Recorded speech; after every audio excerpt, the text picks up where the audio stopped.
El Evangelio de Juan, este cuarto Evangelio, lo escribió el apóstol Juan, el cual era también llamado como el discípulo amado de nuestro Señor Jesucristo. Lo interesante de esto es que Juan, cuando escribió el Evangelio, no lo escribió siendo un joven. No lo escribió siendo un joven adulto. Lo escribió cuando ya era muy anciano. Lo escribió aproximadamente de unos 90 años de vida.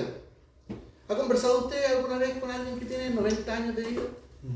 Algunas veces ya sus palabras no salen. Algunas veces su mirada está un poco perdida, porque ya tiene 90 años, ya está de salida, son sus últimos años.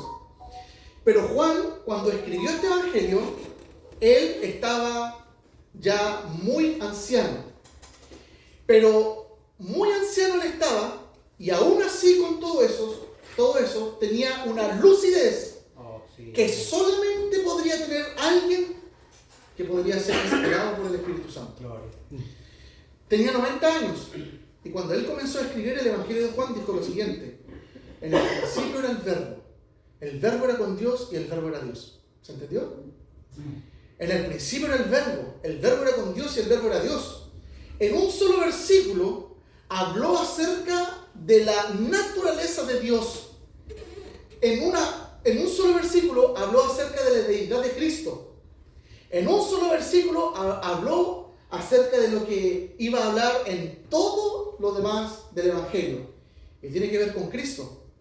Pues el Evangelio no tiene como protagonista principal al mismo apóstol, así como ningún libro del Antiguo Testamento ni como ningún libro del Nuevo Testamento. Ningún libro tiene como protagonista a quien lo escribió o simplemente las situaciones que sucedieron ahí, sino que todo apunta a la persona de Cristo Jesús. Nada tiene sentido, ninguna historia del Antiguo Testamento, ninguna doctrina del Nuevo Testamento, nada tiene sentido si no apunta a Cristo Jesús. Le voy a dar un ejemplo. En el Antiguo Testamento tenemos un libro de un profeta llamado Jonás, que en apenas 4 capítulos hay muchos acontecimientos. Pero en esos 4 capítulos no se trata de un profeta desobediente, ni tampoco se trata como protagonista principal una ciudad malvada que se convierte de todos sus males, sino se trata de un Dios soberano que hace según como Él quiere los ejércitos de los cielos y de la tierra, como dice Daniel capítulo 4, y que salva a una ciudad malvada según su gracia y según su misericordia, a pesar de que ellos merecían la justa retribución por causa de su pecado, igual que usted, igual que yo. Amén. Por lo tanto, la Escritura siempre apunta a la persona de Cristo, mostrando las dos caras, por supuesto, mostrándonos a nosotros como somos pecadores, con un corazón inclinado hacia el mal, como dice Génesis 6, y al mismo tiempo nos muestra la gracia, la misericordia y la bondad de Dios. Y la historia que acabamos de leer no es diferente, porque aparece el mismo Señor Jesucristo con una mujer, con una vida que para muchos de nosotros puede ser muy escandalosa. Una persona como ella probablemente no sea para nosotros una persona de confianza, una persona de fiar. Para muchos de nosotros puede ser una persona con la cual nos sentiríamos muy bien juzgándola, por así decirlo, porque claramente muchas veces nosotros, en vez de compararnos a la luz de la palabra, nos estamos comparando con el hermano de al lado. Amén. Y muchas veces nos comparamos con él, si el hermano viene bien a la iglesia, cómo viene vestido, cómo está con su matrimonio, cómo está con su familia. Pero no debemos compararnos ni con el pastor ni con nadie, sino compararnos a la luz de la palabra y examinarnos a nosotros mismos si estamos realmente de acuerdo o alineados a su palabra. Juan tenía 90 años. Y esa lucidez que él tenía, inspirado por el Espíritu Santo, recuerda esta situación donde Jesús, yendo hacia Galilea, le era necesario pasar por Samaria. En el principio era el verbo, y el verbo era con Dios, y el verbo era Dios. Fue lo primero que Juan dijo al inicio. Y estratégicamente usó la palabra verbo. La palabra verbo se refiere, ¿cierto?, a nuestro Señor Jesucristo, que traducido desde el griego significa logos, que traducido al español más literalmente significa palabra. Podríamos traducirlo de esta manera: en el principio era la palabra, ¿cierto? La palabra estaba con Dios y la palabra era Dios, refiriéndose a la persona de Jesucristo. ¿Por qué es que Juan le da tanto énfasis a la persona de Cristo, a su divinidad, a sus enseñanzas, y cómo es que él las saca desde un contexto, de una situación, para mostrar que Jesús es verdaderamente el Hijo de Dios? Y es que en ese tiempo, al igual que hoy, hay muchas personas que no creían en él. Había muchas falsas doctrinas donde decían que Jesús realmente no era Dios, que Jesús era un buen hombre, que era un gran profeta o un gran maestro, pero que Dios no era. Sin embargo, Juan, en cada doctrina y en cada situación, siempre muestra a Jesús como Dios, para que todo aquel que en él cree no se pierda, mas tenga vida eterna. Eso es lo que dijo Juan también. Vamos a los textos. Del versículo 3 al 4 dice, lea conmigo. Del versículo 3 al 4 dice: salió de Judea y se fue otra vez a Galilea, y le era necesario pasar por Samaria. Jesús siempre pasaba de una ciudad a otra, permaneciendo no por mucho tiempo, ya que los fariseos siempre y los judíos procuraban prenderle, procuraban matarle, por dos razones que según ellos Jesús era digno de toda condenación. Primero, porque él sanaba a los enfermos en el día de reposo, y también porque él, en sus palabras, se hacía igual a Dios. ¿No recuerda Juan capítulo 10? El Padre y yo, uno somos. Y en esto es que eran los judíos y los fariseos, el grupo religioso de ese tiempo, es que todo el tiempo buscaban a Jesús para prenderle y finalmente matarle. Por esa razón él pasaba de Galilea a Judea, de Judea a Galilea. Pero hay un dato súper importante en esto: es que cada vez que pasaban de la región del norte hacia la región del sur, se saltaban Samaria. Nunca pasaban por ahí, sino que pasaban por el costado, por otra región llamada Decápolis, pero nunca pasaban por Samaria. Para dar un ejemplo, de la región de Rancagua, para ir a la región del Biobío, preferían pasar por Argentina, pero no pasar por la región del Maule o por Talca. Era algo muy parecido que hacían los israelitas, los judíos. Para pasar de Galilea a Judea, de Judea a Galilea, rodeaban, pero nunca pasaban por Samaria. Eso lo hacían por muchas razones. No solamente había un problema político, no solamente había un problema religioso, sino que esto empezaba por un problema étnico, que los judíos rechazaban a los samaritanos, porque los samaritanos no eran 100% judíos, sino que eran mezcla de judíos con extranjeros. Y de ahí comienza el gran problema. Pero era necesario pasar por Samaria. Jesús no tenía ningún problema por pasar por allí. Seguramente en otras partes sí pasaron por Decápolis, pero en este preciso momento era necesario pasar por Samaria. Por eso dice, salió de Judea y se fue otra vez a Galilea. Venía de allí entonces. Y le era necesario pasar por Samaria. Era necesario. Y los judíos y los samaritanos se evitaban a toda costa, excepto cuando se trataban cosas de negocios, que era para lo único que algunas veces tenían comunión, pero siempre se evitaba. Vamos a los versículos 5 y 6. Y dice: vino pues a una ciudad de Samaria llamada Sicar. Samaria era la región, Sicar era la comuna o era la ciudad, junto a la heredad que Jacob dio a su hijo José, y estaba allí el pozo de Jacob. Entonces Jesús, cansado del camino, se sentó así junto al pozo, y da un dato que no era menor. Dice, era la hora sexta. Primero, al entrar a la provincia de Samaria, Jesús llega a un tipo parcela, que era la heredad de Jacob que le dio a su hijo José, donde había un pozo. Ese pozo, si alguno no lo sabe, si algún día va a Israel a hacer este tour que siempre las personas hacen, todavía es un lugar de un centro turístico que ese pozo aún está allí. Ese pozo tiene alrededor de 2 metros de diámetro y alrededor de 30 metros de profundidad, que era por lo general lo que tenían los pozos en aquel tiempo. Por lo tanto, este pozo era un pozo importante porque era del padre de los samaritanos, que ellos decían que era Jacob, se lo había dado a su hijo José, donde habían bebido él, sus hijos y todo su ganado, y era una herencia que ellos en ese momento tenían. Por lo tanto, era considerado y es considerado hasta el día de hoy como un lugar sagrado. En ese pozo, según los historiadores, queda aproximadamente a 1 kilómetro de la ciudad llamada Sicar. Esa era la distancia. El pozo no estaba en la ciudad, estaba fuera de la ciudad, a 1 kilómetro aproximadamente de la ciudad llamada Sicar. Nuestra versión de la Reina Valera de 1960 traduce la palabra griega. Aquí aparece una palabra griega muy importante que es frear, la palabra griega, que se traduce, ¿cierto?, como pozo. Pero si lo tradujéramos de una manera más literal, significa manantial. ¿Por qué? Porque el pozo, al tener esa profundidad, está siempre lleno. ¿Y de dónde viene ese pozo? De los manantiales subterráneos que alimentan ese pozo. Por lo tanto, la palabra griega frear, que traducida en la Reina Valera que dice pozo, es en verdad el manantial de Jacob.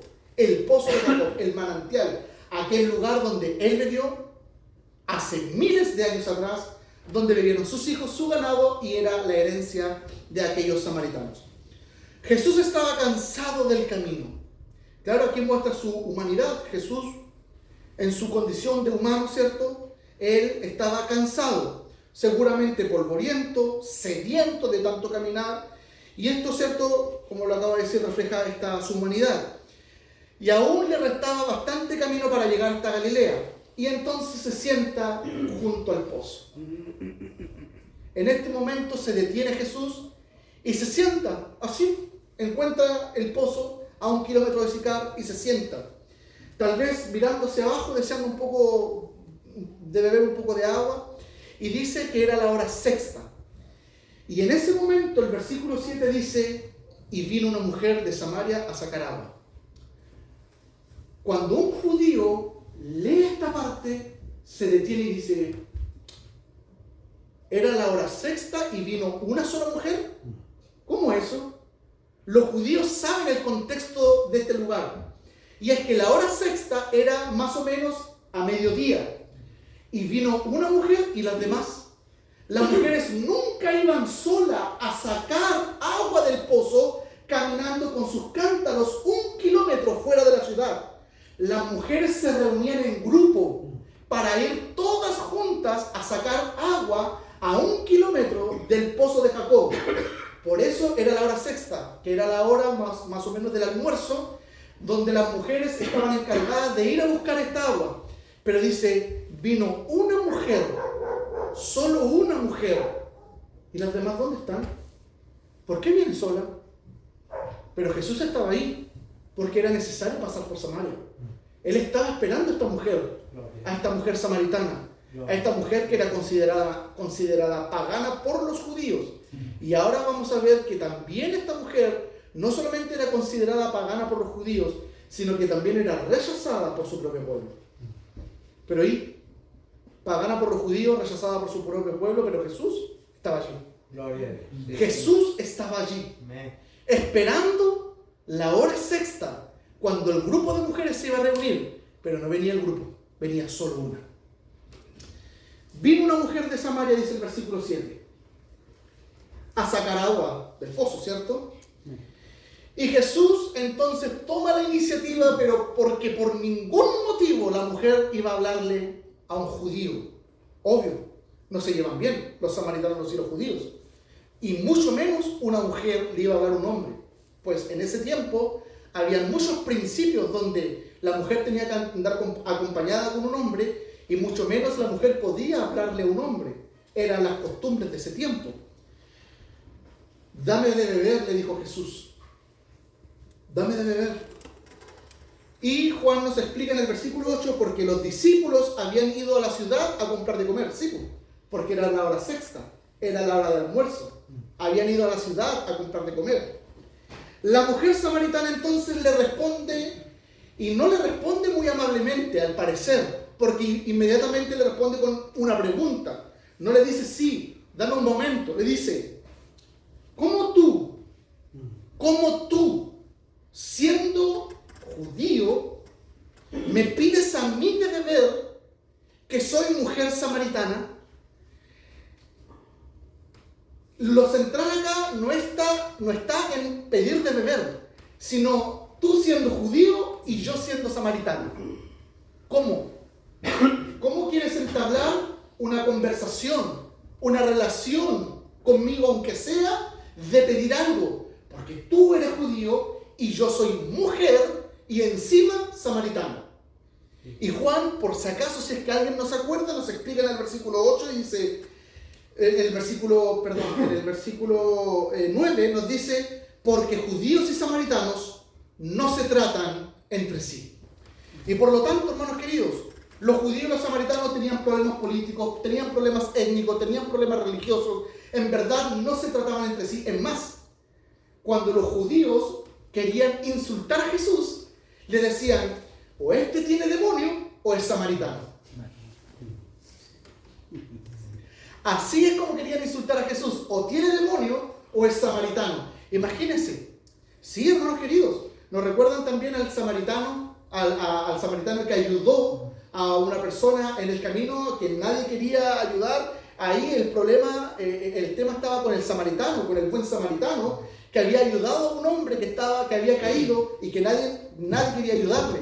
Había un problema político, étnico y religioso. ¿Cómo un samaritano que quería ayudar? Y ahora, ¿cómo es posible que un judío esté hablando ahora con una mujer samaritana? Veamos esta conversación. Entonces, Jesús le respondió y le dijo, si conocieras el don de Dios y quién es el que te dice, dame de beber, tú le dirías y él te daría el agua viva. Gloria. La mujer estaba sorprendida con la petición de este forastero judío, porque ella conocía muy bien este conflicto nacional y religioso que había entre ellos. Y con esta respuesta, la situación se comienza a invertir. Ella tenía agua y Jesús le pedía, pero ahora vemos que al parecer Jesús tiene un agua que es viva, y con esto está buscando que ahora la mujer le pida a él. Tenemos a Jesús, dame de beber. La mujer tenía el cántaro, la mujer tenía la soga, la mujer tenía el balde, la mujer tenía todos los implementos para sacar el agua que estaba a 30 metros de profundidad. Jesús no lo tenía, por eso él le dice dame de beber, pero no era que él tenía sed. Más allá había algo más. Y aquí vemos dos cosas dentro de su contexto. Primero, no es difícil entender que esta agua viva se refiere a la salvación, la vida eterna, y que Él es el dador de esta agua, el autor de la salvación. Sin embargo, la mujer aún no lo entendía. Ella tal vez está pensando que puede ser un agua de mayor calidad. Si conocieras el don de Dios y quién es el que te dice dame de beber, tú le pedirías y él te daría agua viva. Versículo 11. La mujer le dijo, Señor, no tiene con qué sacarla. Claro, ella tiene el cántaro, ella tiene la soga, ella tiene el balde. ¿De dónde pues sacas el agua viva? ¿Sabe de dónde aparece la palabra agua viva?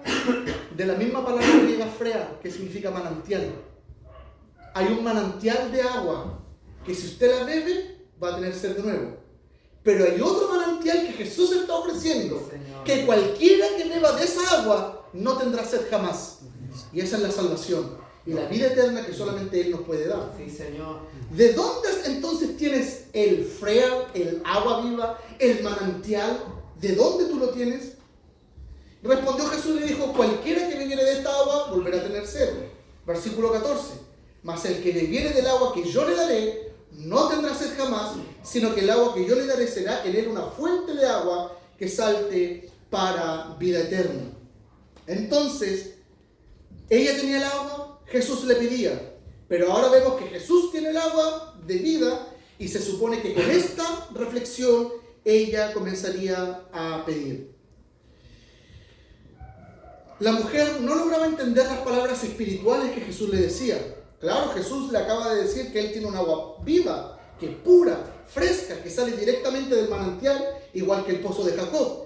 Sin embargo, Jesús no tiene ningún implemento para sacarlo, es absurdo. El pozo tiene 30 metros, no hay manera, según el razonamiento de la mujer, que Jesús entonces le diera de esta agua. Versículo 15. La mujer le dijo: Señor, dame de esa agua para que no tenga yo sed. Y dice, ni para que venga, ¿cierto? Ni venga aquí a sacarlo. Ella aún no entiende las palabras espirituales, sino aún está pensando terrenalmente. Ella dice, este hombre tal vez tiene otro pozo, tal vez tiene otro manantial, y si esa agua es de mejor calidad, que al yo beberla no voy a tener más sed, entonces mejor, porque así a la hora sexta ya no tengo que caminar un kilómetro para venir a sacarla con cántaros llenos de agua de vuelta 1 kilómetro más hacia la ciudad. Hermanos queridos, no lograba entender las palabras espirituales que Jesús decía. No lograba entenderlo. Recordemos a Nicodemo. No le echemos la culpa a la mujer. Recordemos a Nicodemo.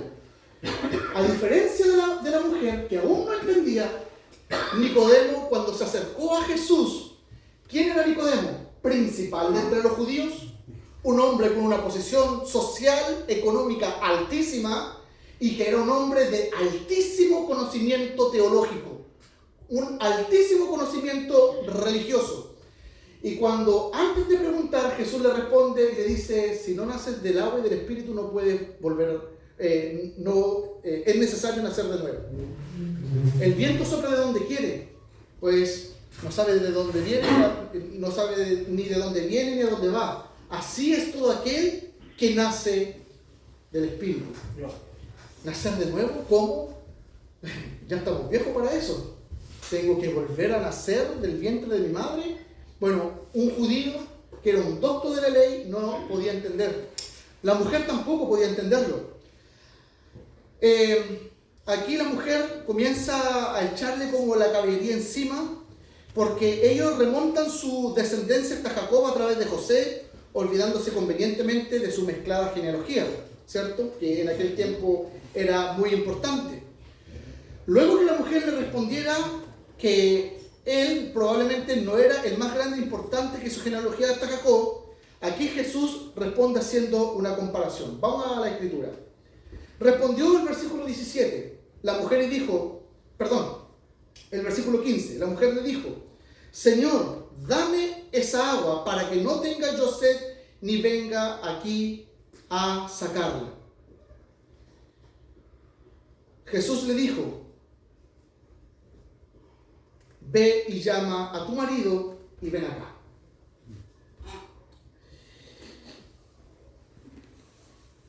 Vamos a hacer un contraste con los versículos que acabamos de leer. El agua del pozo de Jacob no puede evitar que se tenga otra vez sed. Sin embargo, el agua que le dará Jesús asegura apagar la sed para siempre. El agua del pozo de Jacob queda fuera del alma y no es capaz de llenar las necesidades espirituales. Pero el agua que Jesús da entra al alma y permanece dentro como una fuente de satisfacción espiritual. El agua del pozo de Jacob es limitada. Al beberla desaparece. Pero el agua que Jesús da es un manantial perpetuo, o sea, que salta para vida eterna. Claramente lo que Jesús ofrece es mucho mayor a lo que Jacob dejó por herencia. Y la intención de Jesús era que finalmente la mujer pudiera pedir de esta agua, como el salmista lo dijo en el Salmo capítulo 42, como el ciervo brama por las corrientes de las aguas, así clama por ti, oh Dios, el alma mía. La conversación de la mujer, de Jesús con la mujer tenía la intención de que la mujer ahora ella le pidiera de beber, pero que le pidiera con un buen entendimiento, con la necesidad que realmente tenía ella, no de venir a no sacarla de aquí y que se ahorre el trayecto de ida y vuelta hacia el pozo, sino que ella pidiera del corazón, de un alma necesitada. Entonces Jesús le dijo: ve, llama a tu marido y ven acá. Pues estaban conversando del agua. ¿Qué tiene que ver el marido? Cambia la conversación rotundamente. ¿La conversación cuál era?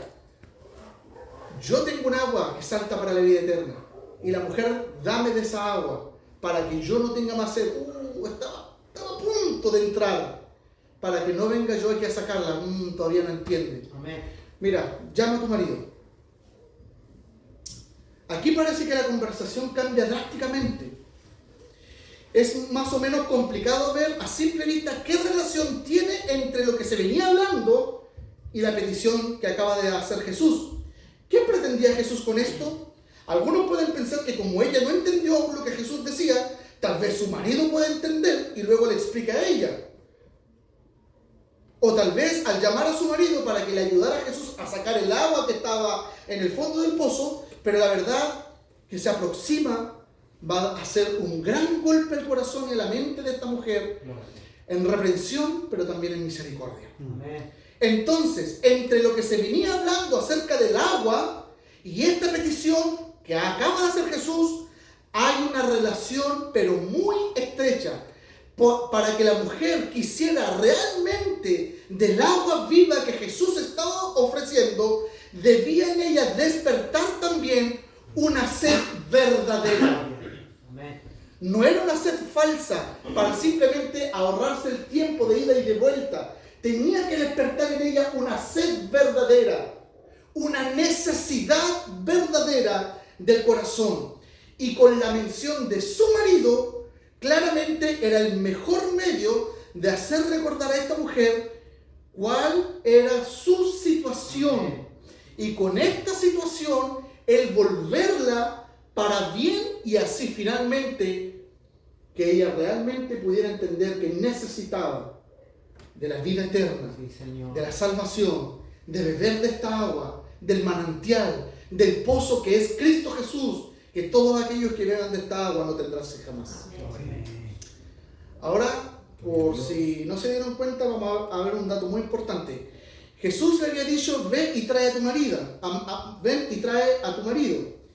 Pero ella abruptamente, en el versículo 17, respondió a la mujer y dijo: no tengo marido.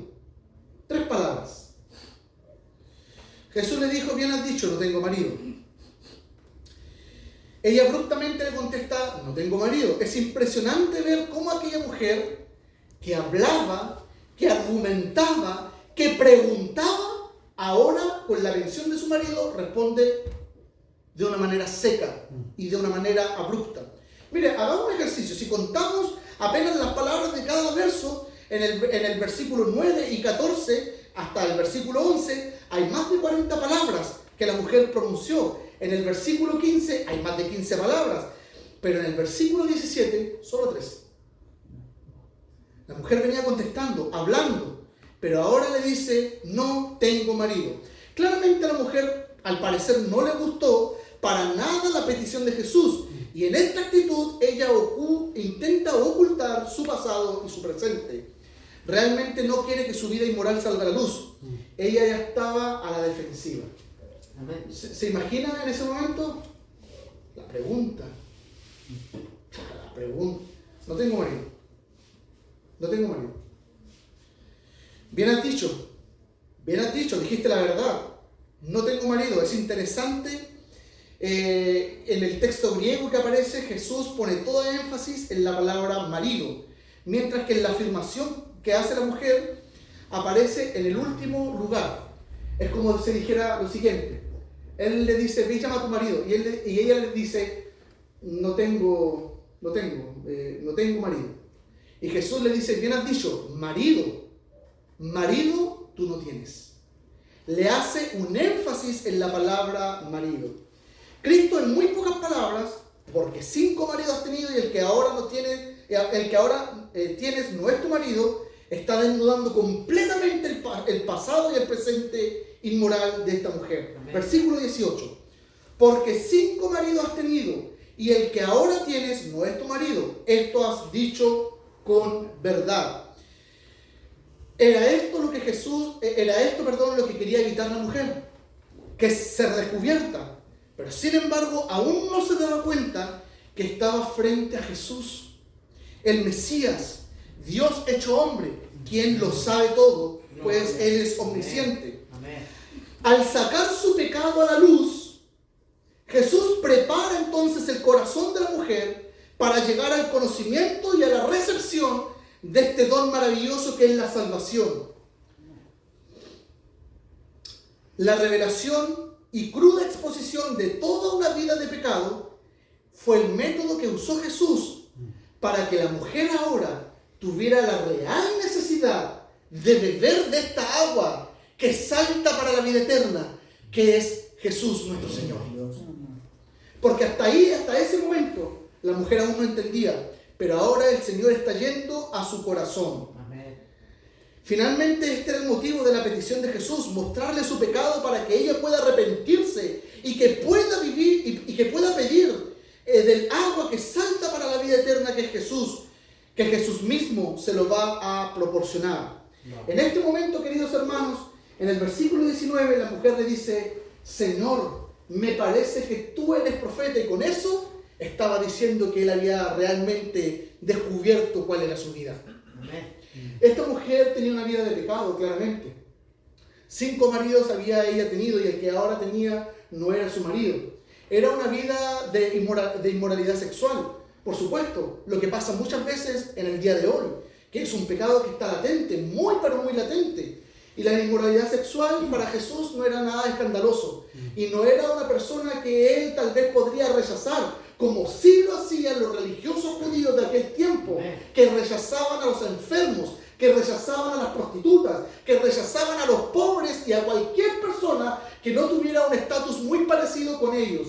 Pero Jesús, al contrario de todos ellos, a las personas no las miraba por el estatus que ellos podían tener, social o económico, sino miraba el corazón. Y el corazón de esta mujer gritaba por una necesidad. Y la necesidad no era que se ahorrara el camino entre Sicar y el pozo para no ir caminando sola, rechazada por las mujeres de los samaritanos, sino que la real necesidad que ella tenía era de corazón, que ella pudiera arrepentirse de todos sus pecados y poder beber de la salvación y vida eterna que solamente Cristo puede dar. Gloria a Dios. Por eso que hay una estrecha relación entre lo que Jesús estaba diciendo y la petición que acaba de hacer Jesús. Entonces ahora comenzaron a hablar de teología, porque en el versículo 20 la mujer dice: nuestros padres adoraron en este monte. Parece que está desviando un poco la conversación. Nuestros padres adoraron en este monte. Vosotros decís que hay que adorar en Jerusalén. Pero Jesús le dijo: mujer, espera un poco, créeme que la hora viene cuando ni en este monte ni en Jerusalén adoraréis al Padre. Eso no importa. Eso no importa. Va a llegar la hora que no es necesario que ustedes estén aquí o que ustedes vayan a Jerusalén, porque vosotros adoráis lo que no sabéis, nosotros adoramos lo que sabemos, porque la salvación viene de los judíos. Amén. Mas la hora viene y ahora es cuando los verdaderos adoradores adorarán al Padre en espíritu y en verdad, porque también el Padre tales adoradores busca que le adoren. Dios es espíritu, y los que le adoran en espíritu es necesario que le adoren. Le dijo la mujer: sé que ha de venir el Mesías llamado el Cristo. Cuando Él venga nos declarará todas estas cosas. La mujer tenía un conocimiento, un previo conocimiento del Mesías, que alguien iba a venir, que alguien le iría a decir todas aquellas cosas. Pero en el versículo 26 aparece algo sorprendente. Aparece algo sorprendente porque eso no lo dice. Está escrito tal cual como cuando el Señor se le apareció a Moisés en medio de la zarza. Dice: Jesús le dijo, yo soy el que habla contigo. Yo soy el que habla contigo. Y en ese momento, queridos hermanos, en ese momento la mujer ya no siguió preguntando. No le importó si era judío y él era samaritano. Porque en ese momento, cuando venían los discípulos y se sorprendieron de que por qué estaba hablando con una mujer, no dijeron nada. Pero fíjense, queridos hermanos, el versículo 28, la mujer dice, dejó su cántaro. No le importó lo que venía a hacer. Dejó todo tirado. Dejó todo ahí, el agua, el caminar hacia acá, el caminar hacia allá. No le importó nada. Sino que ella dejó su cántaro y volvió a la ciudad y le dijo a los hombres, venid y ved un hombre que me ha dicho todo en cuanto he hecho. Las personas sabían quién era la mujer, pero a la mujer ahora no le importa que los demás hayan sabido de quién era ella, porque Jesús se le había aparecido para darle salvación y vida eterna. Ella era rechazada por ser samaritana por los judíos y era rechazada por los mismos samaritanos por la condición de vida pecaminosa que ella tenía. Pero Jesús no la rechazó, sino que mostró su gracia, mostró su misericordia y mostró su bondad, no importando quién era ella, sino yendo a su corazón para que ahora pudiera ella tener una oportunidad en Cristo Jesús. ¿Y usted? ¿Y usted? ¿Cómo está? Hay algunos que dicen, no, todavía no voy a la iglesia porque hay algunas cositas que tengo que dejar para... No deje nada, venga así como está. Porque si usted intenta dejar todas las cosas para luego venir a Cristo, hermano, usted no lo va a poder hacer. Porque no depende del que quiere ni del que corre, sino de Dios quien tiene misericordia. Sí, no, lo que pasa es que tengo que dejar esto. No lo deje así. Venga así tal cual. Y es Dios por medio de Cristo y su palabra que le irá limpiando de todo pecado. Porque usted no podrá hacerlo. Pero para Dios no hay nada imposible. Para Dios no hay nada imposible. Así como estás triste, tienes problemas de ansiedad, tienes algún problema de depresión, tienes problemas familiares, no sabes qué hacer con tu vida. Ven así tal cual como estás. Ven así tal cual como estás. Porque Dios en Cristo Jesús nos muestra su gracia y su bondad. Y tu pecado no es mayor que su gracia. Aleluya. Tu pecado no es mayor que su gracia. Su gracia siempre es mayor. Y su misericordia es infinita. Pero tu pecado tiene límite. Tu pecado tiene los días contados. Tiene los días contados. Una vez que tú te sumerges en estas aguas maravillosas que es Cristo Jesús, un día, y estoy persuadido de esto, dice el apóstol Pablo, estoy persuadido de esto, que el que comenzó la buena obra en vosotros la perfeccionará hasta el día de Jesucristo. Y un día estaremos con Él y ya no habrá más llanto, y ya no habrá más guerra, y ya no habrá más dolor, y ya no habrá más pecado con el que tú vas a luchar, sino que estaremos con un cuerpo glorificado para siempre con nuestro Señor. Amén. Hermanos queridos, esto es lo que muestra esta situación. El protagonista principal no son los samaritanos ni la mujer, sino que es Cristo Jesús mostrando su gracia y mostrando su gloriosa misericordia. Ella dejó su cántaro. Déjalo todo así tal cual. Y ríndete a las plantas de Cristo. Déjalo así tal cual. No es que todavía, ahora, hoy es el día que ha hecho el Señor para que tú puedas venir ante sus plantas en arrepentimiento y fe, para que puedas ser salvo. Y luego el Señor se encarga. Amén. El Señor se encarga. Cuando tú firmas esta hoja de fe al Señor, Él es el que te guía. Él es el que te guarda. No cantamos, Él me sostendrá. Amén. Él es el que nos sostiene ahora y siempre. Y no nos dejará. Y qué bueno, hermanos queridos, que el mismo apóstol Juan nos dice que nosotros estamos en sus manos. Y de sus manos nadie nos arrebatará. Sí, porque se imagina que Dios estuviera en nuestras manos, con lo torpe que somos los dejaríamos caer. Pero gracias a Dios que no está Dios en nuestras manos, sino que nosotros estamos en las manos de Dios. Y en sus manos de gracia y de misericordia jamás vamos a caer. Y por lo tanto, así como estás, ven a Cristo, porque Él te sostendrá. Él es la fuente del agua inagotable que salta para la vida eterna. Bebe de esta agua y no tendrás sed jamás, como aquella mujer. Y deja tu cántaro, déjalo todo. Y dile a los hombres Y dile a los hombres que se te ha aparecido Cristo, Jesús con gracia y misericordia, y que Él es el único que puede perdonarte. Ahora quiero decirte lo último. Mira a Cristo, puesto los ojos en Jesús, el autor y consumador de la fe. Es Jesús el autor de nuestra fe. Él es el consumador de nuestra fe. Ni siquiera nuestra fe es nuestra, sino que Él la ha dado como un don. De nada tenemos que jactarnos y por lo tanto la gloria es toda para Él. Hermanos queridos, pon tus ojos en Jesús y solamente en Él, y Él hará el resto. Podemos entrar confiadamente ante su trono de gracia por medio de Cristo Jesús para hallar el oportuno socorro y la misericordia. Oremos al Señor.